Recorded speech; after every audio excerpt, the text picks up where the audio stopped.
आज सुने गणेश भगवान की व्रत कथा। एक शहर में देवरानी या जेठानी रहती थी। देवरानी गरीब थी और जेठानी अमीर थी। देवरानी गणेश जी की भक्त थी। देवरानी का पति जंगल से लकड़ी काट कर बेचता था और अक्सर बीमार रहता था। देवरानी जेठानी के घर का सारा काम करती और बदले में जेठानी बाचा हुआ बासी खाना देती, पुराने कपड़े उसको दे देती। इसी से देवरानी का परिवार चल रहा था। माघ महीने में देवरानी ने तिल चौथ का व्रत किया। 5 रुपये का तिल ओ गुड़ लाकर तिल कूटा बनाया। पूजा करके तिल चौथ की कथा सुनी और तिल कूटा छीके में रख दिया और सोचा कि चांद उगने पर पहले तिल कूटा और उसके बाद ही कुछ खाऊंगी। कथा सुनकर वो जेठानी के यहाँ काम करने चली गई। खाना बनाकर जेठानी के बच्चों से खाना खाने को कहा तो बच्चों बोले, माँ ने व्रत किया है और माँ भूखी है। जब माँ खाना खाएगी तभी हम भी खाएंगे। जेठानी को खाना खाने को कहा तो जेठानी बोली, मैं अकेली नहीं खाऊंगी। जब चांद निकलेगा तब सब खाएंगे, तभी मैं भी खाऊंगी। देवरानी ने कहा, मुझे तो घर जाना है, इसलिए मुझे खाना दे दो। जेठानी ने उसे कहा, आज तो किसी ने भी अभी तक खाना नहीं खाया, तुम्हें कैसे दे दूं? तुम सुबह सवेरे ही बचा हुआ खाना ले जाना। देवरानी उदास मन से घर चली गई। देवरानी के घर पर पति बच्चे सब आस लगाए बैठे थे कि आज तो तैयार है, इसलिए कुछ पकवान आदि खाने को मिलेगा। परंतु जब बच्चों को पता चला कि आज तो रोटी भी नहीं मिलेगी तो बच्चों रोने लगे। उसके पति को भी बहुत गुस्सा आया। कहने लगा, सारा दिन काम करके भी 2 रोटी नहीं ला सकती हो तो काम क्यों करती हो? पति ने गुस्से में आकर पत्नी को कपड़े धोवाने से मारा। धोवाना हाथ से तो छूट गया तो पाटे से मारा। वो बेचारी गणेश जी को याद करती हुई रोते रोते पानी पीकर सो गई। उस दिन गणेश जी देवरानी के सपने में आए और कहने लगे, धोवाने मारी, पाटे मारी, सो रही या जाग रही है?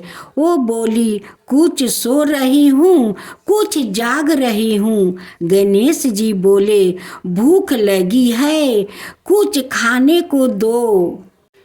देवरानी बोली, क्या दूं? मेरे घर में तो अन्न का एक दाना भी नहीं है। जेठानी बचा हुआ खाना देती है, आज वो भी नहीं मिला। पूजा का बचा हुआ तिल कूटा छीके में पड़ा है, वही खा लो। गणेश जी ने तिल कूटा खाया और उसके बाद कहने लगे, धोवाने मारी, पाटे मारी, निमिटाई लगी है, कहाँ निमिटे? वो बोली, या पारा घर जहाँ अच्छा हो वहाँ निमट लो। फिर गणेश जी बोले, अब कहाँ पोछूं? अब तो देवरानी को बहुत गुस्सा आया कि कब से तंग कर जा रहे हो, सो बोली, मेरे सर पर पोछो। और कहाँ पोछोगे? सुबह जब देवरानी उठी तो यह देख कर हैरान रह गई कि पूरा घर हीरे मोती से जगमगा रहा है। सिर पर जहाँ विनायक जी पोछनी कर गए थे वही हीरे के टीके और बिंदी चमक रहे थे। उस दिन देवरानी जेठानी के काम करने नहीं गई। जेठानी तो कुछ देर तक रह कर देखी, फिर बच्चों को देवरानी को बुलाने भेज दिया।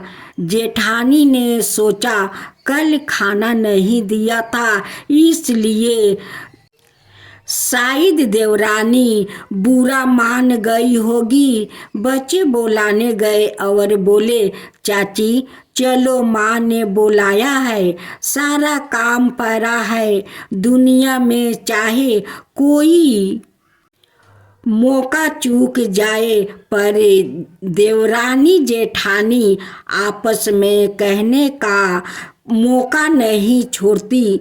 देवरानी ने कहा, बेटा बहुत दिन तेरी माँ के यहाँ काम कर लिया, अब तुम अपनी माँ को ही मेरे यहाँ काम करने भेज दो। बच्चों ने घर जाकर माँ को बताया कि चाची का तो पूरा घर हीरे मोतियों से जगमगा रहा है। जेठानी दौड़ती हुई देवरानी के पास आई और पूछा कि ये सब हुआ कैसे? देवरानी ने उसके साथ जो हुआ वो सब कह डाली। घर लौट कर जेठानी ने कुछ सोचा और अपने पति से कहने लगी, आप मुझे धुआनी और पाटे से मारो। उसका पति बोला कि भली मानस है, मैंने तो कभी तुम पर हाथ नहीं उठाया, मैं तुम्हें धुआने और पाटे से कैसे मार सकता हूँ। वो नहीं मानी और जिद करने लगी। मजबूर होकर पति को उसे मारना पड़ा। मार खाने के बाद उसने ढेर सारा घी डालकर चूरमा बनाया और छीके में राख कर और सो गई। रात को चौथे विनायक जी उसके भी सपने में आए और कहने लगे, भूख लगी है, क्या खाऊं? जेठानी ने कहा, हे गणेश जी महाराज, मेरी देवरानी के यहाँ तो आपने सूखा चुटकी भर तिल कूटा खाया, मैंने तो झरते घी का चूरमा बनाकर आपके लिए छीके में रखा है। फल और मेवा भी रखा है, जो चाहे खा लो। गणेश जी बोले, अब निपटे कहाँ? जेठानी बोली, उसके यहाँ तो टूटी फूटी झोपड़ी थी, मेरे यहाँ तो कंचन के महल है, जहाँ चाहे निपटो। फिर गणेश जी ने पूछा, अब पोछू कहाँ? जेठानी बोली, मेरे लालट पर परी सी बिंदी लगाकर पोछ लो। धन की भूखी जेठानी सुबह बहुत जल्दी से उठ गई। सोच कर हीरे जवाहरात से भर चुका होगा, पर देखा तो पूरे घर में गंदगी फैली हुई थी। तेज बदबू आ रही है। उसके सिर पर भी बहुत सी गंदगी लगी हुई थी। उसने कहा, हे गणेश जी महाराज, या आपने क्या किया? मुझसे रूठे हैं और देवरानी पर टूटे हैं। जेठानी ने घर की सफाई करने की बहुत ही कोशिश करी परंतु गंदगी और ज़्यादा फैलती गई। जेठानी के पति को मालूम चला तो वो भी बहुत गुस्सा हुआ और बोला, तेरे पास इतना सब कुछ था फिर भी तेरा मन ही नहीं भरा। परेशान होकर चौठ विनायक जी से मदद की मिनती करने लगी। बोली, मुझसे बड़ी भूल हुई है, मुझे क्षमा करो। विनायक जी ने कहा, देवरानी से जलन के कारण तूने जो किया था यही उसी का फल है। अब तू अपने धन में से आधा उसे देगी तभी यह सब सफल होगा। उसने आधा धन तो बांट दिया किंतु मोहरों की हांडी चूल्हे के नीचे गाड़ रखी थी। उसने सोचा कि किसी को पता नहीं चलेगा और उसने उस धन को नहीं बांटा। उसने कहा, हे चौठ विनायक जी, अब तो अपना यह बिखरा समेटो। वो बोले, पहले चूल्हे के नीचे गड़ी हुई मोहरों की हंडी और तक में रखी सुई की भी भांति करे। इस प्रकार विनायक जी ने सुई जैसी छोटी चीज का भी बटवा कर अपनी माया समेटी। हे गणेश जी महाराज, जैसी आपने देवरानी पर कृपा करी वैसी सब पर करना।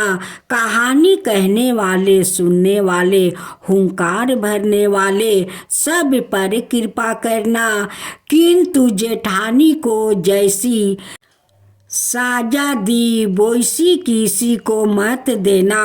विनायक जी की जय हो, विनायक जी की जय हो।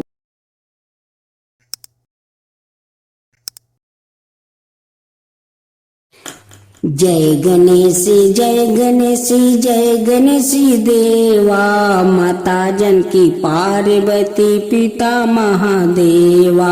जय गणेश जय गणेश जय गणेश देवा। एक दांत दयावंत चार भुजी धारी, मस्तक सिंदूर सोहे मूस की सवारी। जय गणेश जय गणेश जय गणेश देवा। माता जानकी पार्वती पिता महादेवा। अंधन को आँख देते, कोढ़ियन को काया, बाजिन को पुत्र देते, निर्धन को माया। जय गणेश जय गणेश जय गणेश देवा। माता जानकी पार्वती पिता महादेवा। हार चढ़े, फूल चढ़े और चढ़े मेवा, लड्डुअन का भोग लगे, संत करे सेवा। जय गणेश जय गणेश जय गणेश देवा। दीनन की लाज रखो, सुबह सुबह बारी, कमना का पूरा करो, जग बलिहारी। जय गणेश जय गणेश जय गणेश देवा। सूर्य सायं शरण आए, सफल की जो सेवा। जय गणेश जय गणेश जय गणेश देवा। माता जानकी पार्वती पिता महादेवा। जय गणेश जय गणेश जय गणेश देवा। माता जानकी पार्वती पिता महादेवा।